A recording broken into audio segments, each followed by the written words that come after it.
found our match. So, yes, I'm going to choose to be on the play. Yes, Keruga is my companion. And I'm just looking for a land.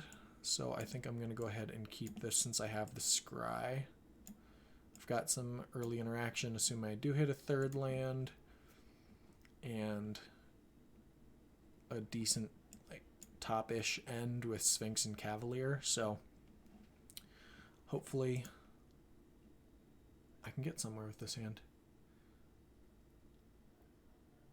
So why do you keep going back to SRAM auras? Has that been, I mean, other than it seems like it would be pretty good at this point, but is it basically just a hexproof kind of deck, or is it, I mean, without hexproof as much? But I guess kind of what draws you to that deck. So we are going to put those on the bottom and put the land on top. And we're just going to go ahead and play Sacred Foundry and pass the turn. Just because it's fun. Okay, well that's good. Having fun while you're playing, that's kind of the goal here. Looks like we are going to be playing the Mirror or against some kind of control deck. I know that a lot of the builds are playing Temple of Epiphany. Just like from looking through while I was trying to figure out what kind of list I wanted to play. I know that we are playing the Mardu tap land, tri-land.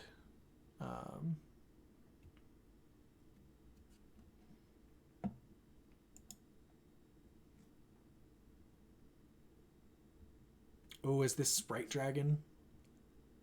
Oh, I was really hoping it was Sprite Dragon. Green White Auras.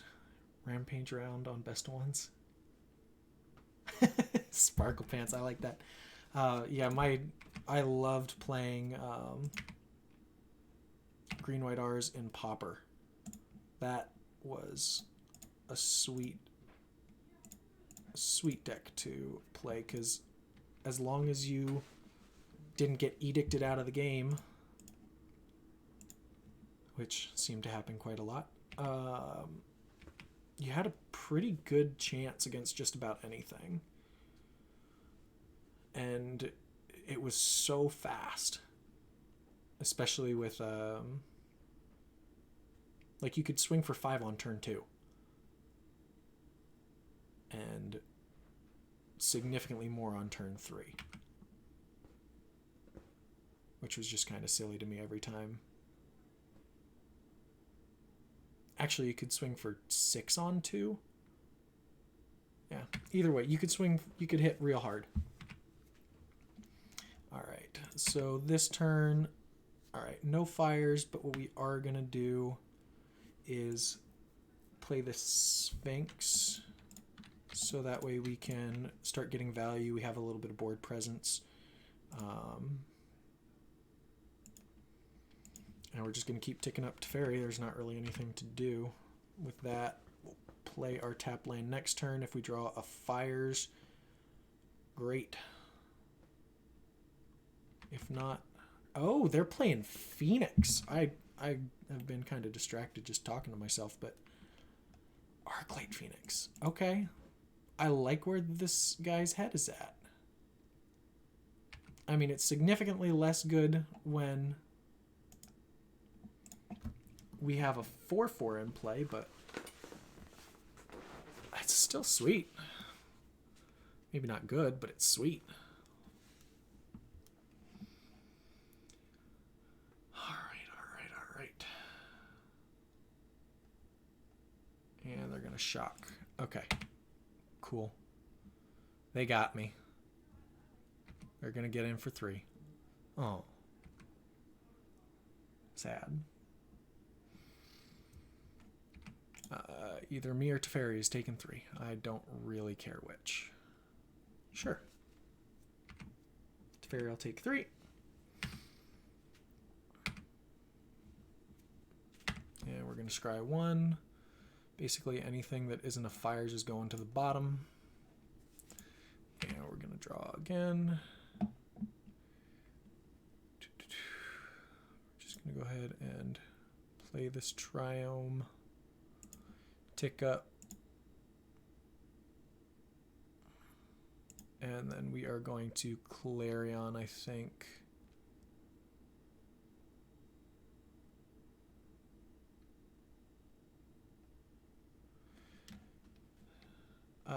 But we are gonna wait to do so. I think I'd rather have the chance at getting a couple extra Phoenixes, since sorceries can be played at instant speed, which I always forget is a thing. Yeah, I don't know how I feel about Phoenix in Standard either. I mean, I guess we know something else that Leyline of the Void could have technically done something against. And, I mean, I like Leyline of the Void better in this build than in the other one because you at least have the black Triome, so you technically can cast it, but sure. Teferi goes down to 1. I don't really care, I'll be honest. And then if they play anything else. So the Thunder Raptor, target creature planeswalker, and exile it. Okay. Cool.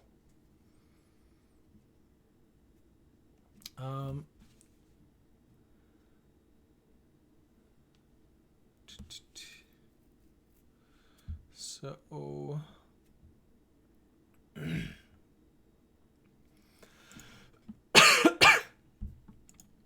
I think I just want to cycle here because there's not any 6s that I'm looking to cast. I have so many lands in this deck, and I can find, you know, a creature that does something. It also draws me closer to a Fires of Invention, like that. So we are going to go ahead and cast Fires of Invention. And then we're going to cast... what do I actually want to cast here? I kind of like Sphinx of Foresight, because I can't activate Cavalier, and then next turn I can just kill them. I'm going to tick up there, play this Sphinx. Cast with Fires. Yeah, I don't know if...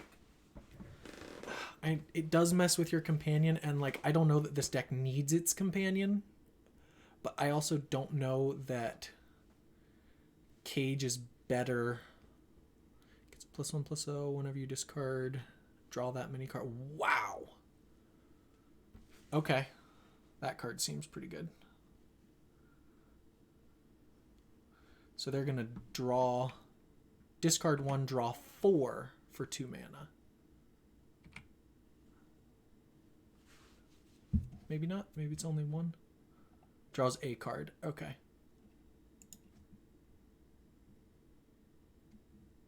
Because they discard 1 and then draw 2. Okay. There we go. I can read cards. I know how they work. Yeah, they can kill Teferi. I don't care. They are... actually, I am going to block here. Because if they shock, cool, it gets a card out of their hand. And if they don't... Okay, cool. It's an extra card to draw with Keruga. I'm going to put this on top. Gives me 3 activations. So we are going to...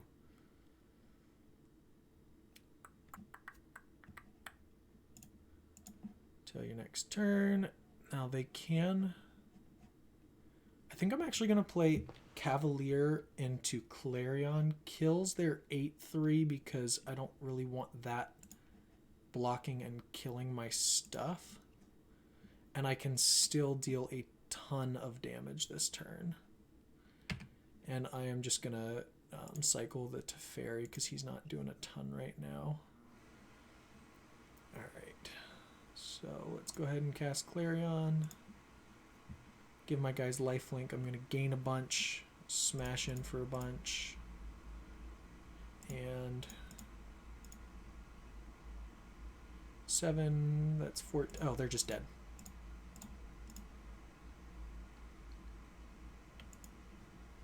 Math is fun.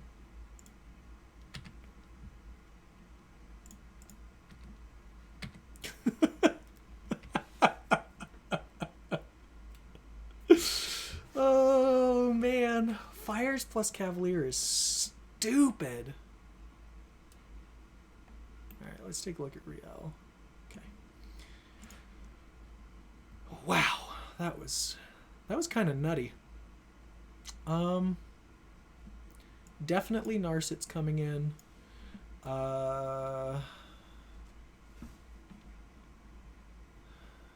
What else are they playing? I think we consider bringing in Mystical Dispute. I think that Elspeth Conquers Death is a little slow. And then Teferi didn't really do anything for us that game, so I'm going to side out at least 2 there. I'm just going to side them all out.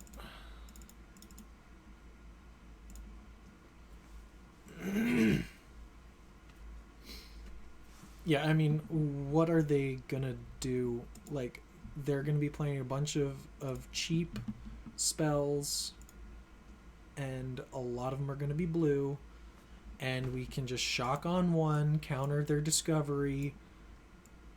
Like, this is... yeah, I'm definitely keeping this hand. Holy cow. Cool.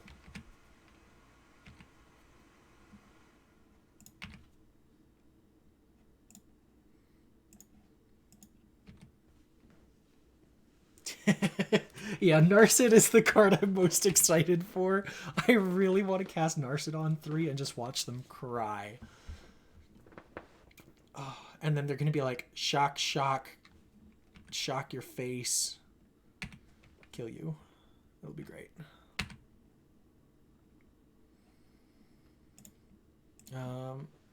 We could keep up Brazen Borrower here, but I really don't care.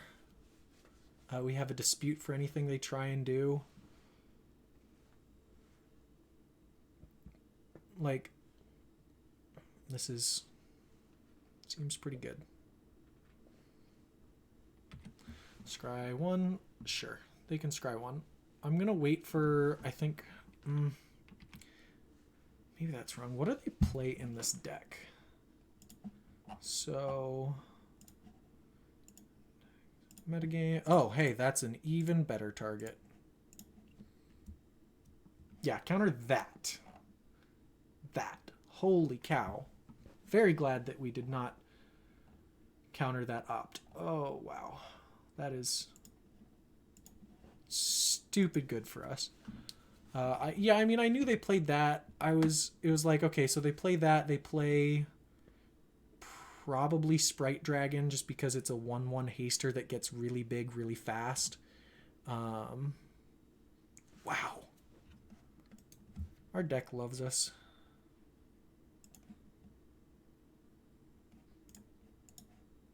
Yeah, we're just going to play Castle Vantress in case we want to flash in a 3/1 and start going to town, which I kind of do.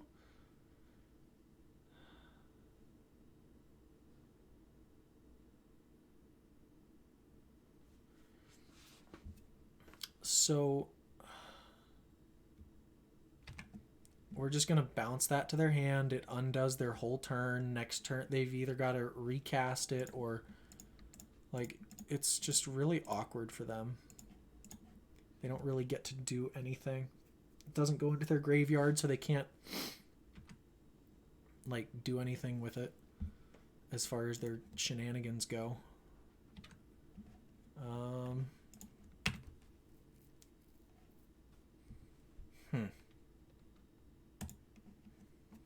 See, this is a kind of point of contention. Yeah, I'm thinking the same thing, Tiny. I think that just, like, taking game actions and, you know, going to win is better than doing nothing and hoping that I get something to Mystical Dispute, because there's a good chance they just recast their 3/2.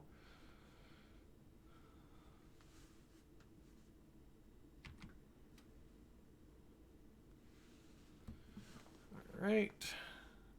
Put a card on top, which is good for them, bad for us. Lava Coil, deal. Sure, I don't care. We're going to Kenrith, Keruga, draw 3. That sounds pretty good. Sure. During my upkeep? Yeah, I'm going to top that. And I'm going to hit you for 5.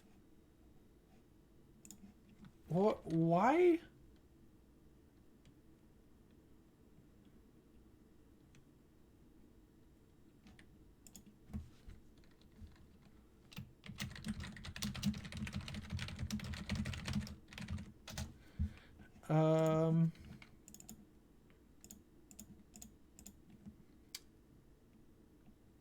Can I dispute that? Because Fire says that you can only cast spells during... Oh, I could. It's not at sorcery speed. Wow. That's very good. Hey, the more you know. Well, I'm just going to smack him for 5 instead. Instead of countering that and smacking him for 5 and gaining 5. And all right, so there were some problems with that plan, but you know, can't win them all. And then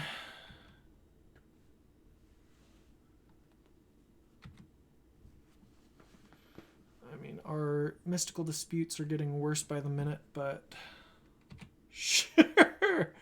Oh my god, guess how little I care about Arclight Phoenix right now.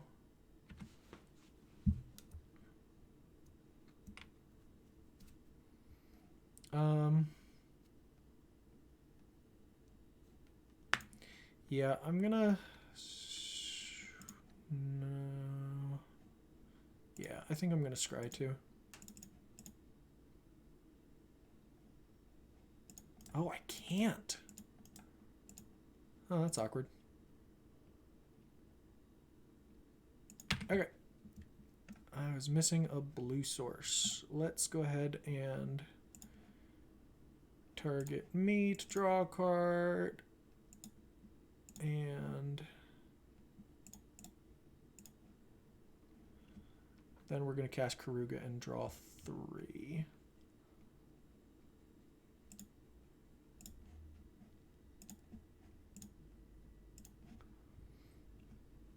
And then smack in for a bunch.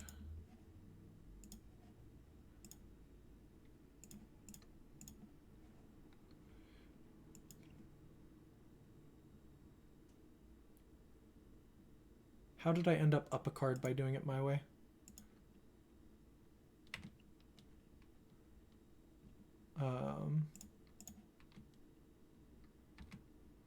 Because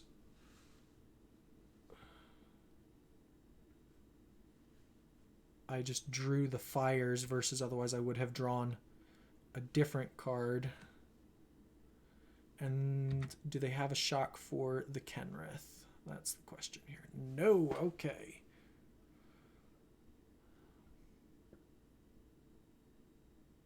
Wow, this deck is nuts. I really like Fire's Invention. The only thing we lost to was the mirror. Everything else, pretty easy. Huh. Hey, for anybody who's still sticking around,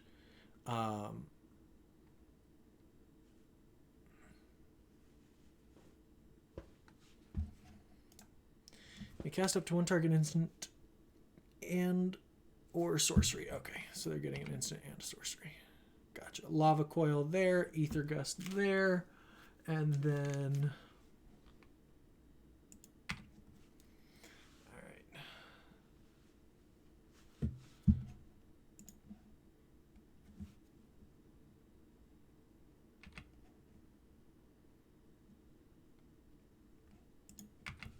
Oh, that's cute. It's a 1-card combo to put a Phoenix into play. Okay. So on my turn, I cast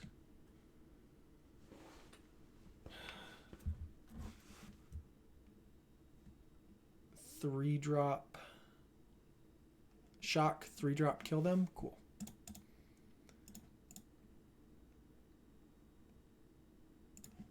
It's not to have Finale in against me. Why is that so greedy?